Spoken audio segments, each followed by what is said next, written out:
Hi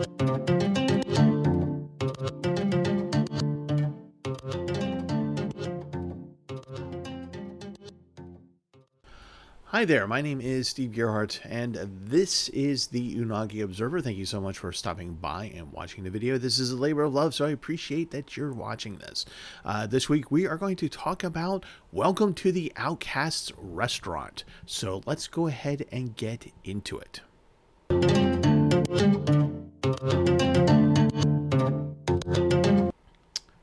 Okay, so a gentle reminder on how I do reviews for this channel.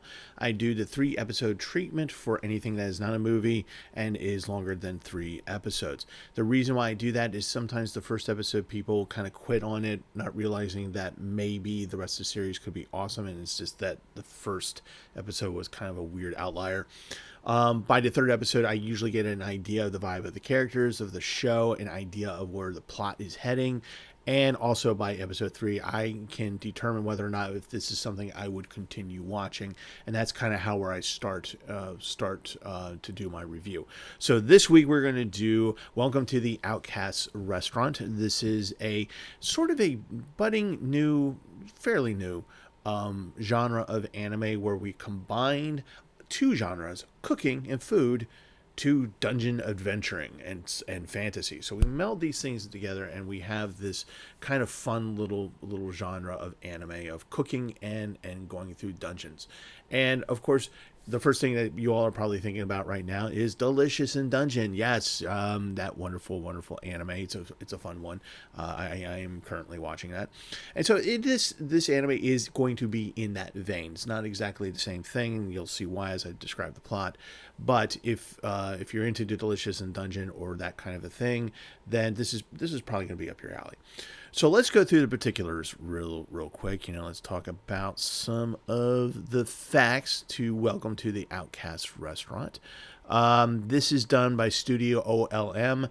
For those of you in the know, they do everything. They're one of those huge legacy anime studios that kind of goes back ways, and they kind of do a lot of anime out there. A lot of Pokemon stuff, Tamagotchi, Beyblade. I think I saw on the list.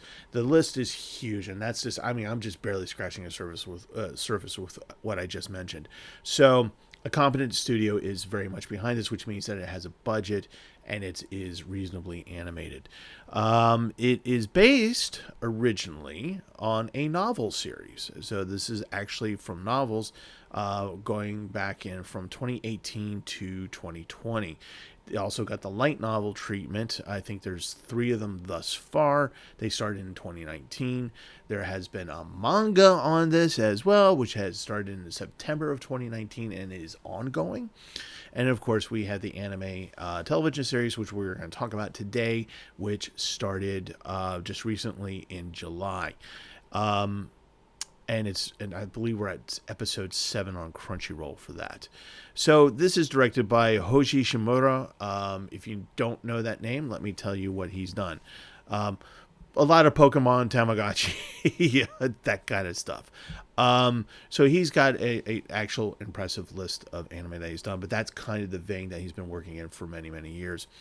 And so this is, I think, not a departure for him. He's done other anime other than that, but I think this is kind of, not necessarily inside the wheelhouse, but maybe just outside of it. So there you go. There's the information for Welcome to the Outcasts restaurants. So let's get into the plot. This anime is going to be different than the other cooking fantasy adventure anime that we have out there. It's going to be a little bit different. And it starts off, though, as the same as so many of these start out, which is dude gets kicked out of the adventuring party. So we start with a battle scene against a dragon, and the venturing group going up against it. We see Denny, who is our hero of the anime, doing his thing, and he's able to spell cast. He's pretty strong. He's proficient. He's competent. People are getting hurt. He rushes to their aid, patches them up, puts them back into battle. He's able to fight himself. He can generate these wicked looking cleavers, and like kitchen cleavers, And, so he can do the thing there. But really what he's doing is he's support, and he's helping the party keep going, keep fighting. And it turns out that we find out after as he's getting kicked out, that the party was trying to collect something, and they failed in doing it because the leader of the party saw that everything was going to crap, and gave the order for Denny to use the dread voice, which is a way to scare dragons off. But in doing so, they fail in their mission to collect, the remnants of the dragon's body to sell, because people can use parts of dragons for things, spells, potions, and whatnot. And so they, under that pretext, Denny is called into this council meeting, and this is a large adventuring group, and a lot of the people inside the higher echelon of the leadership call him in, and basically the leader kind of goes, "Yeah, you're out, and because you screwed up, and and chased the dragon away." And Denny is just like, "Well, you gave that order, you told me to do that, so why are you firing me for that?" And he flat out goes, "No, I didn't." And then the conversation just devolves to, basically, it's just a pretext. Everybody in the room knows what's going on. There's no hidden agenda other than the leader wants this Denny out. And we come to realize that Denny points out, he goes, "You and I are basically equal in power, skill, ability, and competency in using our skills." But internally, Denny is going, "Yeah, but you're also a really bad leader. And I'm constantly having to clean up your messes." But he keeps that to himself. And so he kind of looks around at the council of all the other adventurers, and they can't look at him in the face because they're kind of ashamed, because they kind of went along with the leader because they felt they had to, whatever. And so he kind of reads the room and calls out the leader, and the leader goes, "Oh, really?" And they start powering up. He powers up his weapons. Denny brings out his cleavers, and he just kind of looks around for a moment. Cleavers disappear. It says, "Okay, looks like you guys all voted on this already. You've made your decision. You don't want me here. I don't need to be in a place where I don't need to be, where I'm not wanted. So off I go. I'm gonna leave now. So good luck." And he walks out of the room, kind of like a boss. And so there's no drama there. From him. He's not upset. He's angry. He's irritated. He doesn't want to lose his job, but at the same time, he's just like, "Okay, well, it is what it is. And you know what? I know this is BS. I know that I've been carrying this guy for a while now. So fine, whatever. I'm done." And he walks out. And as he's walking out, the leader, of course, goes, "Now we can put the next part of the plan into effect." So obviously we know that the story of the overarching plot of the anime series is whatever this plan is he's hatching. And apparently it was imperative that Denny be ousted out of the group to begin this plan, whatever it is. So we know the evil and something nefarious is afoot.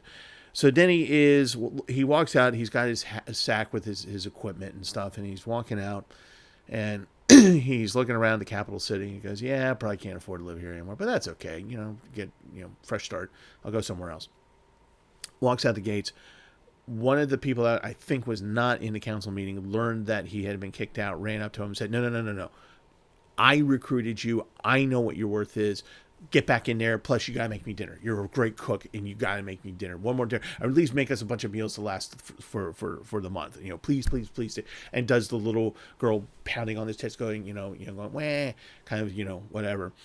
And he's just relaxed, and he's just like, no, it's over. It's done. And suddenly she stops being a child, and she goes, "No, seriously." And you realize we're having an adult conversation suddenly. And she goes, "No, seriously. You've been our rear guard. You've been taking care of us. You're competent. You're of high level. You and the boss guy. You guys are equal in talent and ability. And I that's why I recruited you." She's trying to be the good middle manager, trying to be like, "Oh my God, I have a key employee I don't know what's going on here. I gotta try something," right? And she does try, and you get to hear what he's thinking, which is nice in some anime, where you get to hear our protagonist what he's thinking. And he kind of says, "She really took a chance on me, and I was able to, basically, my words, not his, thrive in this environment and do the things. And she's, She was there for me. So she had my back. She's a good boss, basically, is what he's saying. Puts a hand on his shoulder and he goes, thank you so much for everything you've done. And, but I got to go. Bye.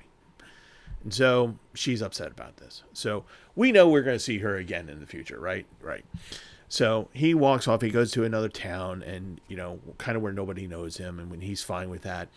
And he's kind of looking around and he goes, And he whips out this book. And it's the 4th edition of How to Open a Restaurant. And it's his favorite book. It's his favorite thing in the world. And he starts leafing through it. And he goes, now I can do the thing. I can open my restaurant.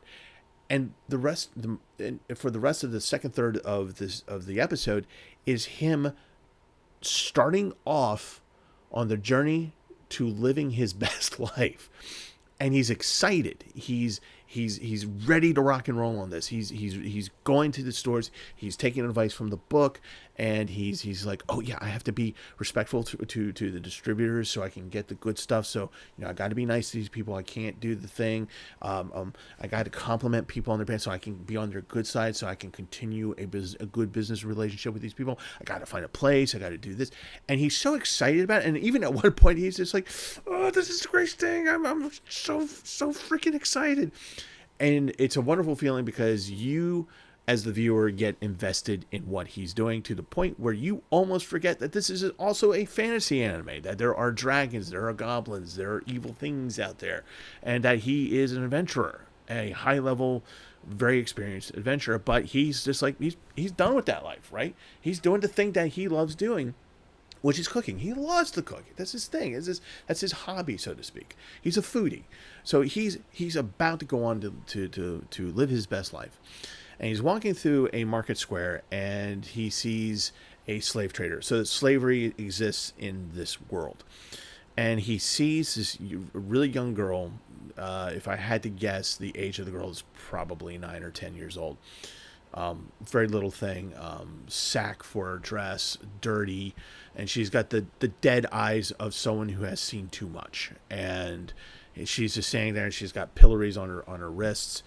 And he sees this, and he just feels really bad about it, right? He's just like, this is horrible. This shouldn't be happening, and I don't know what to do. Like, he's genuinely upset about the fact that he doesn't really know how to resolve this. And he's just like, well, what do I do? What do I do? And he goes, I guess there's nothing I can do for this poor girl. He takes a step, kind of looks back, has a closer look at her, and you see a flash of memory of a street urchin with a cloak in the rain, shivering next to a building, alone, hungry, looking miserable. And while it's not stated, I'm fairly certain that this is a memory of himself as a kid. So he sees himself with the girl, and and he kind of does the thing and goes, well, at least I can try. So he makes a bid on the girl, and this guy shows up that he was dealing with earlier as a vendor, who he didn't buy from, wind up buying from because he realized that he didn't need the item. Starts bidding on this girl as well. And he goes, and so Denny is just like, I don't know about this. So they're going in a bidding war between the two of them. And, the other guy says, well, she's a very pretty little girl. I will take very good care of her. And so Denny, kind of being just a little bit naive, just is like, well, he said he's going to take care of her, so maybe. And then he hears the voices in the crowd going, oh my God, that pervert's going to get that poor little girl. And he's just like, oh, nope. And he just keeps bidding. And he wins, obviously. I don't think this is a spoiler to say this, but he wins and is able to buy the girl, auction the girl. So he gets the little girl, and he says, okay, stick close to me. We're going to go to the place that I just bought, and we're going to figure things out there. And he goes, stick close to me because I don't want you getting lost. She kind of doesn't pay attention to what's going on around her. She's silent, by the way. We have a very little voice. Like, her voice is very low key, very subdued. And it's just like monosyllabic, 1 or 2 words at the most. Not a chatterbox, right? So anyway, she kind of looks down, looks up, and he's nowhere around. and she starts bumping into people, and she's just like, oh my gosh, and she starts to freak out a little bit. And then suddenly there he is. He goes, oh my gosh, you did get lost. Okay, here, come on, look, just stick with me, okay? And so she kind of does the cute little, moment where she just kind of grabs onto his shirt. Because, oh, by the way, this guy's huge. He's like 6 foot something, broad shouldered, the handsome adventurer. Short hair, by the way, not long hair. For some people, that's important. Anyway, so he takes her home. We find out that her family was a noble family from a different part of the kingdom that fell into the ire of a fellow royal family member, and the family got wiped out, and she had been just wandering around. They just picked her up and decided to sell her. So she is supposedly noble born.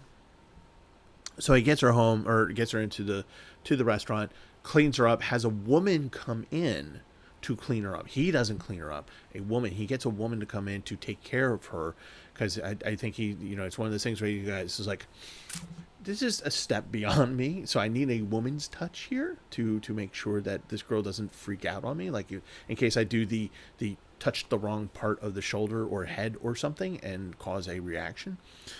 And so she cleans the girl up.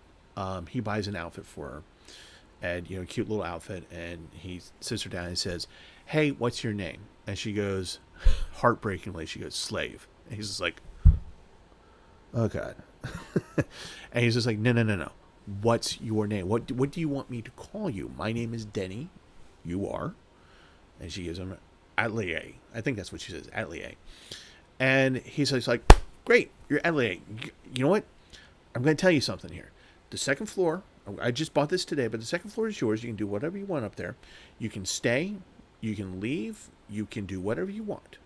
You don't have to stay here with me if you don't want to. You do what you want. And she's confused, and she goes, you bought me. He goes, no, you're free.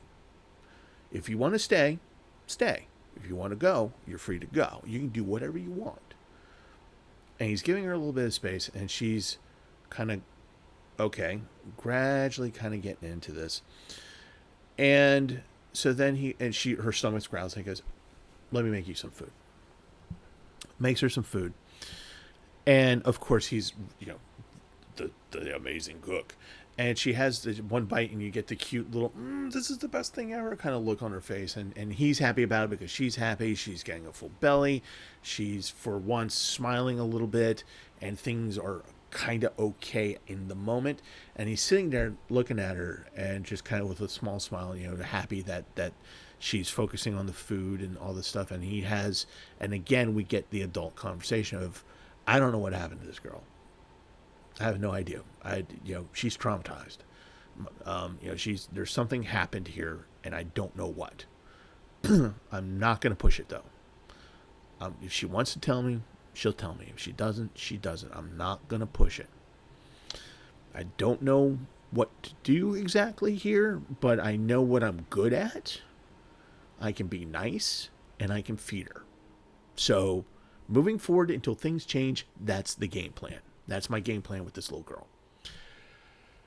So, yes, there is no falling in love, forbidden romance, too young, too old, none of that crap. There's no, no real hidden agenda on his part, on her part.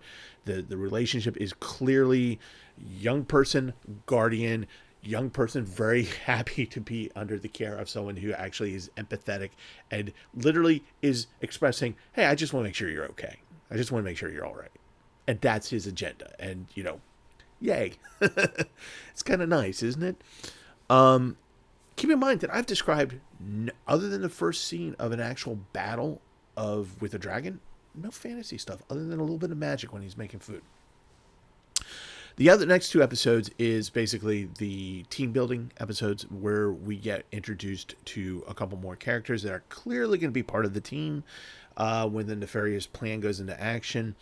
And he's going to have kind of like a mentor aspect for these very young adventurers who are very low level, low powered, and whatnot. And he wants to hide that he's been an adventurer. He does it very badly.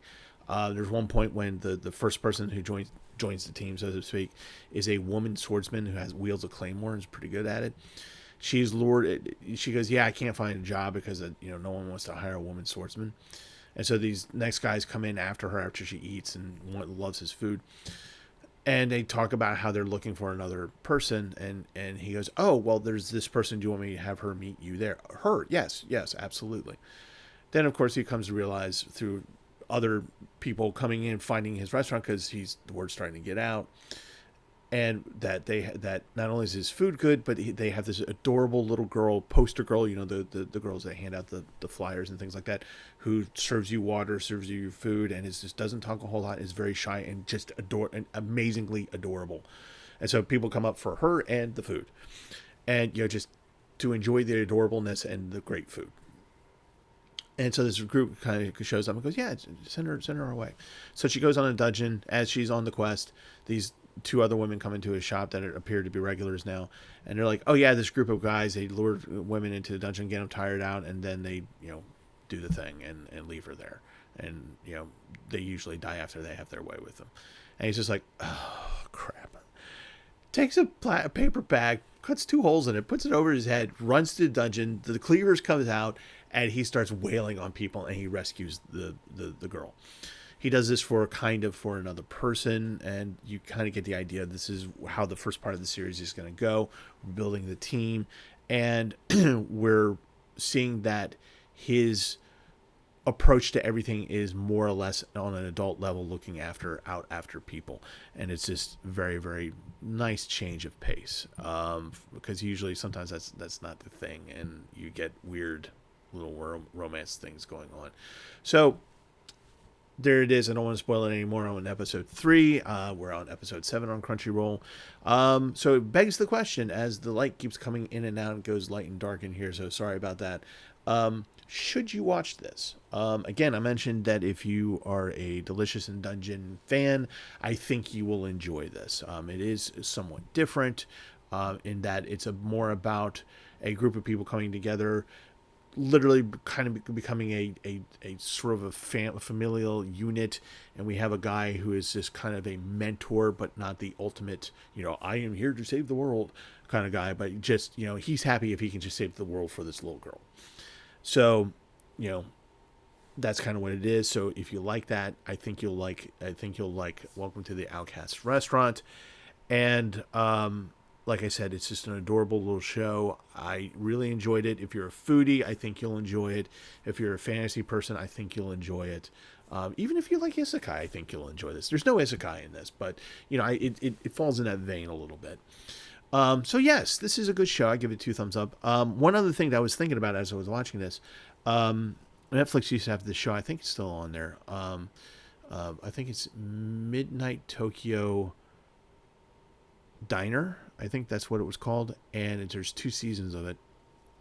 And there's definitely that vibe. If you know that show, if it's a live action show of a guy who runs a restaurant from between midnight and 5 a.m. in a back alley of Tokyo, and it's him kind of being the curator of the stories of the people that come in to his shop, and we see their lives and stuff, and sometimes he offers advice and things like that, and they call him boss. In Welcome to the Outcast restaurant, Denny is called Hey Boss by his customers. So there's definitely some relation to that. I think that maybe the people that made this anime might be familiar with Tokyo Diner. And if you haven't seen Tokyo Diner, please do. It's a really good show. It's live action. So it's definitely got this vibe. So if you're familiar with that show, you'll probably like this one as well. So yeah, that's me rambling on saying, yes, please watch this show. It's pretty good. So 2 thumbs up.